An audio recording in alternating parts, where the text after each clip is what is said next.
Welcome to Mysteries Realities. 5 UFO cases from around the world. For as long as man has been able to draw and write our history, reports and records of strange objects in the sky have been observed. There are some that have interpreted certain images as being flying objects in the sky, and whilst some argue that this may be a representation of ancient gods, others suggest visitors from beyond Earth. However, with records and reported sightings, there are people who believe there is, and always has been, a cover-up of just what these objects are. Today, conspiracy theorists suggest that world governments have long known the true origins of UFOs. With that said, we should bear in mind that a UFO is an unidentified flying object and, by its very nature, describes an unknown object that is more likely to be Earth-related than extraterrestrial. The Thule Papyrus. From as early as 1440 BCE, we have records recording strange objects in the sky. The Thule Papyrus, reportedly created by the scribes of Egyptian pharaoh Thutmose III, reports fiery discs floating in the sky. Author Erich von Däniken has used the Thule Papyrus as part of his evidence that ancients were visited by extraterrestrials. The papyrus, which takes its name from Alberto Thule, was discovered in a Cairo antique shop in 1933. The translated papyrus read: "In the year 22, in the 3rd month of winter, in the 6th hour of the day, the scribes of House of Life noticed a circle of fire that was coming from the sky. From the mouth it emitted a foul breath. It had no head. Its body was 1 rod long and 1 rod wide. It had no voice. And from that the hearts of the scribes became confused and they threw themselves down on their bellies. Then they reported the thing to the Pharaoh. His Majesty ordered, and he was meditating on what had happened, that it was recorded in the scrolls of the House of Life." However, in the Condon Report of 1968, Samuel Rosenberg reported that he believed it was likely that the papyrus was fake, as they were based on second-hand reports, and given the timeline, there is no evidence and no record of the original source. Rosenberg also went on to say that all reports of UFOs handed down through the ages are extremely doubtful and unreliable. The Nuremberg aerial case. On the 14th of April 1561, residents in Nuremberg reported what was described as an aerial battle. This was followed by a sighting of a large black triangle which seemed to crash outside of the city. Reported in a broadsheet, people witnessed hundreds of spheres, cylinders and a number of other shaped objects moving erratically. The article describes shapes including crosses, globes, lunar-like crescents, tubular objects and an object which looked like a black spear. Written by a letter painter from Nuremberg called Hans Glaser, the article has been translated to read: "In the morning of April 14, 1561, at daybreak, between 4 and 5 a.m., a dreadful apparition occurred on the sun, and then this was seen in Nuremberg, in the city, before the gates and in the country, by many men and women. At first there appeared in the middle of the sun 2 blood-red semicircular arcs, just like the moon in its last quarter. And in the sun, above and below and on both sides, the color was blood. There stood a round ball of partly dull, partly black ferrous color. Likewise there stood on both sides and as a torus about the sun such blood-red ones and other balls in large number, about 3 in a line and 4 in a square, also some alone. In between these globes there were visible a few blood-red crosses, between which there were blood-red strips, becoming thicker to the rear and in the front malleable like the rods of reed grass, which were intermingled, among them 2 big rods, one on the right, the other to the left, and within the smaller and big rods there were 3, also 4 and more globes. These all started to fight among themselves, so that the globes, which were first in the sun, flew out to the ones standing on both sides. Thereafter, the globes standing outside the sun, in the small and large rods, flew into the sun. Besides, the globes flew back and forth among themselves and fought vehemently with each other for over an hour. And when the conflict in and again out of the sun was most intense, they became fatigued to such an extent that they all, as said above, fell from the sun down upon the earth as if they all burned, and they then wasted away on the earth with immense smoke. After all this there was something like a black spear, very long and thick, sighted, the shaft pointed to the east, the point pointed west. Whatever such signs mean, God alone knows. Although we have seen, shortly one after another, many kinds of signs on the heaven, which are sent to us by the Almighty God, to bring us to repentance, we still are, unfortunately, so ungrateful that we despise such high signs and miracles of God. Or we speak of them with ridicule and discard them to the wind, in order that God may send us a frightening punishment on account of our ungratefulness. After all, the God-fearing will by no means discard these signs, but will take it to heart as a warning of their merciful Father in heaven, will mend their lives and faithfully beg God, that he may avert his wrath, including the well-deserved punishment, on us, so that we may temporarily here and perpetually there, live as his children. For it, may God grant us his help, Amen. By Hans Glaser, letter painter of Nuremberg. The Basel Aerial Phenomenon. The aerial phenomenon over the skies of Basel in 1566 has long been discussed as a possible religious or UFO event, and of course, being a natural phenomenon. On the morning of August 7, 1566, residents of Basel in Switzerland observed numerous red and black balls in the sky as the sun rose. Ufologists have interpreted this event as a sky battle between opposing UFOs. However, historian Samuel Coxius reported this strange event as a religious event featuring miracles and sky spectacles. Flugblatt of Basel reported the events as: it happened in 1566 three times, on 27 and 28 of July, and on August 7, against the sunrise and sunset, we saw strange shapes in the sky above Basel.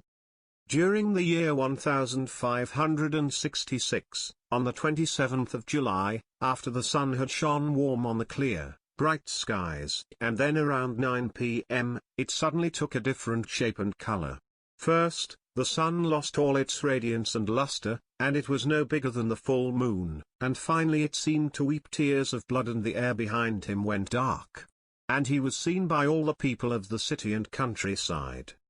In much the same way also the moon, which has already been almost full and has shone through the night, assuming an almost blood-red color in the sky.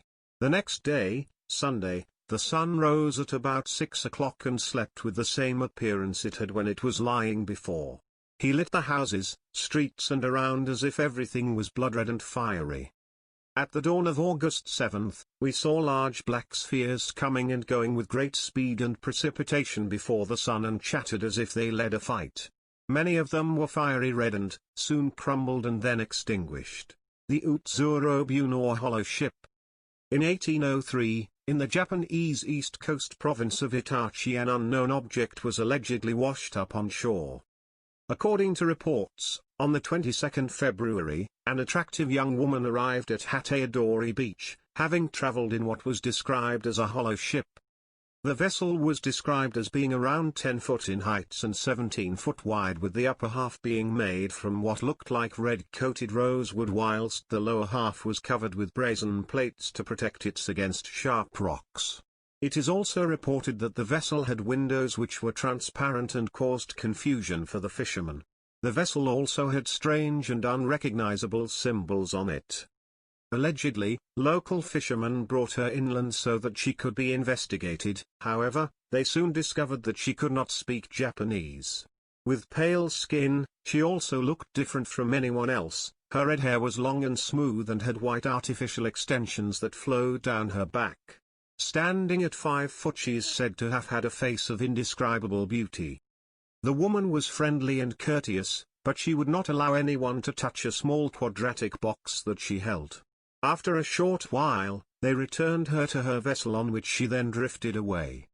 Japanese historians such as Kazuo Tanaka have described this as being a long-standing story within Japanese folklore. Ufologists claim that what happened in Hitachi is strong evidence for contact with extraterrestrial life. The UFO argument is made as it is claimed that the drawings made of the vessel closely match another vessel from the Edo period and from modern descriptions of UFOs. It could be argued that rather than a UFO, this vessel should be identified as a USO, which stands for Unidentified Submerged Object. There is also an alleged similarity between the symbols found on the vessel and symbols that have reputably been found in the Rendlesham Forest incident in England. Mariana UFO incident. In August 1950, film footage from Great Falls in Montana appeared and is believed to be among the first of unidentified flying objects. This footage was investigated by the American Air Force, who ruled that it was nothing more than reflections from two F-94 jet fighters. On the morning of the 15th August, at approximately 11:30 a.m., Nick Mariana, who was the general manager of the Great Falls Electrics minor league baseball team, was inspecting the Legion Stadium baseball field before a game. Mariana claims that a bright flash caught his eye and that he saw two bright silvery objects, which rotated while flying at great speed over Great Falls. He would also claim that the objects were traveling at a speed of between 200 and 400 miles per hour. He reported that he believed that the objects were around 50 feet wide and flew at a distance of 150 feet apart. He then ran to his car to retrieve a movie camera, which he happened to have, and filmed the UFOs for around 16 seconds. The camera, whilst able to record in color, it was unable to record sound. The Great Falls Tribune, the local newspaper, described Mariana's sighting and the film in an article, which was eventually picked up by other media outlets around America, and for several weeks after his sighting, Mariana showed his film to local community groups. A reporter for the Great Falls Tribune, who had also seen the film captured by Mariana, contacted the Wright-Patterson Air Base in Ohio to inform them of the sighting and of course the film footage. Air Force Captain John Brunildson met with Mariana, and after listening to the details from the sighting, Captain Brunildson thought that perhaps the objects captured were in fact jets. Mariana gave permission for Captain Brunildson to have the film analyzed. It is interesting to note that Brunildson informed a reporter that he had picked up about 8 feet of film from Mariana. However, he had informed colleagues at Wright-Patterson that he would be sending approximately 15 feet of moving picture film to the base for study. This discrepancy was never cleared up. The film was briefly examined, and it was determined that the footage was the reflections from two F-94 fighter jets that were known to be flying over Great Falls at the time of Mariana's sighting. The film was returned to Mariana with a cover letter stating that our photo analysts were unable to find anything identifiable of an unusual nature. However, controversy soon arose as Mariana claimed that the first 35 frames of his film were missing. Mariana claimed that the missing footage was the frames that showed most clearly the UFOs rotating. This claim was backed up by people who had viewed the original footage. The Air Force personnel denied this accusation. In a further twist to this event, in July 1952, Captain Edward Ruppelt persuaded Mariana to let the Air Force carry out a more detailed analysis of the remaining footage. He reluctantly agreed, but only after requiring the Air Force to sign an agreement that they would not remove any frames of the film. The analysts concluded that the objects in the film were not birds, balloons, or meteors, and further concluded that they were not, as originally stated, reflections from the F-94 jets. Ruppelt would further comment that the two jets weren't anywhere close to where the two UFOs had been sighted. Thank you for listening, and we hope you enjoyed our presentation on 5 cases of UFOs from around the world. Have you seen a UFO or strange phenomenon that you cannot explain? Is there a UFO case you would like us to cover in future cases? Please let us know in the comments. As ever, please hit the like button and share this case file, and if you would like to be notified as we release new cases, please subscribe to our channel. Remember, all realities are possible, but ours are mysterious realities.